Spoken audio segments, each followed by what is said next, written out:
चैत के नौमी में अवध में जनमे ललन माहो रामा।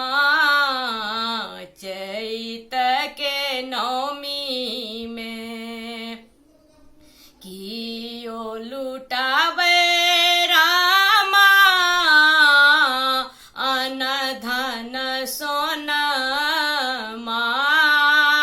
कियो लुटावे हाथ कंगना हो रामा।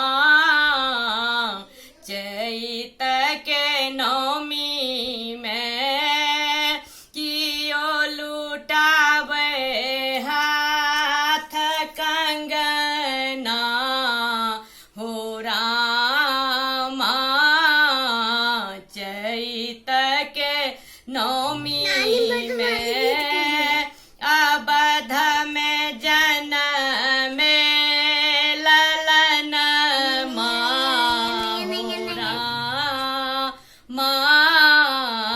चैत के नौमी में दशरथ लुटावे रामा अन धन सोनमा। कौशल्या लुटावे हाथ कंगना हो रामा। चैत के नौमी में कौशल्या लुटावे हाथ कंगना हो रामा। चैत के नौमी में अवध में जनमे ललन माहो रामा। चैत के नौमी में कियो सखी गाबे कियो रे बजाबे। कियो सखी नाचये अंगन माहो रामा।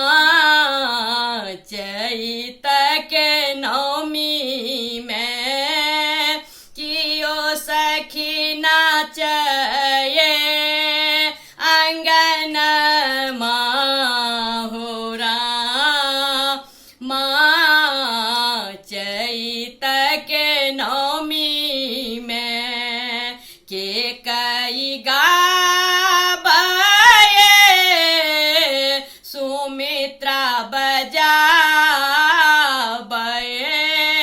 मंथरा नाचे अंगन माहो रामा।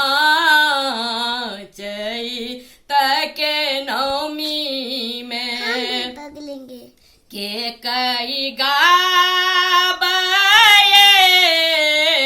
सुमित्रा बजाबे। मंथरा नाचे अंगन माहो रामा। चैत के नौमी में अवध में जनमे ललन माहो रामा। चैत के नौमी में आसाराम गुण हरदम गाबे। गाबे प्रभु के भजन माहो रामा।